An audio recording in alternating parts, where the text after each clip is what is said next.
باقی نماز کے مسائل چل رہے تھے۔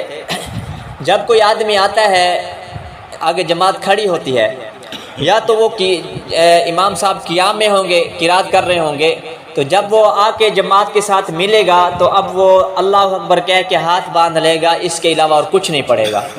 کیوں؟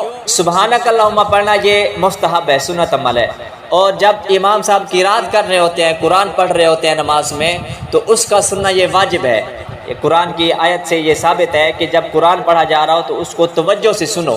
تو ہم اگر سنت پہ عمل کر کے واجب کو چھوڑیں گے تو یہ غلطی کریں گے۔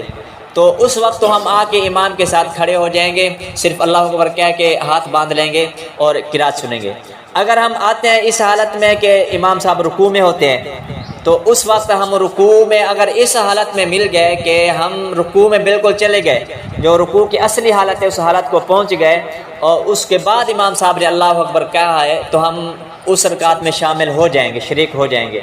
اگر ہمارے رکوع میں جاتے جاتے ہماری جو رکوع کی اصلی حالت ہے اس رکوع تک، اس اصلی حالت تک نہیں پہنچے، امام نے پہلے کہہ دیا سمی اللہ لمن حمیدہ، تو اب وہ ہماری رکعت شمار نہیں ہوگی، ہمیں وہ رکعت دوبارہ جب امام سلام پھیریں گے دوبارہ پڑھنی پڑے گی۔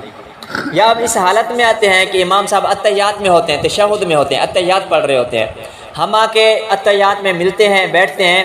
جیسے ہی بیٹھتے ہیں تو امام صاحب یا تو تیسری رکعت کے لیے کھڑے ہو جاتے ہیں، یا امام صاحب 2 رکعت نماز ہوتی ہے، امام صاحب سلام پھیر دیتے ہیں۔ تو اب ہم بعض حضرات یہ کرتے ہیں کہ جیسے ہی امام صاحب سلام پھیرتے ہیں، چاہے پوری اتحیات نہ پڑھی ہو پھر بھی کھڑے ہو جاتے ہیں۔ تو یہاں پہ اتحیات پوری کرنا ضروری ہے، چاہے ہم نے آدھی پڑھی ہو یا تھوڑی پڑھی ہو، اتحیات پوری پڑھ کے پھر ہم کھڑے ہوں گے۔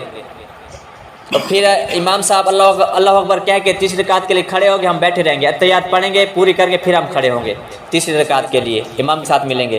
یا امام صاحب نے سلام پھیر دیا ہے، ہم اسی وقت کھڑے نہیں ہوں گے، پوری اتحیات پڑھیں گے، اتحیات پڑھ کے پھر ہم اپنی دوسری نماز کو پورا کرنے کے لیے کھڑے ہوں گے۔ اللہ تعالیٰ عمل کی توفیق ہے۔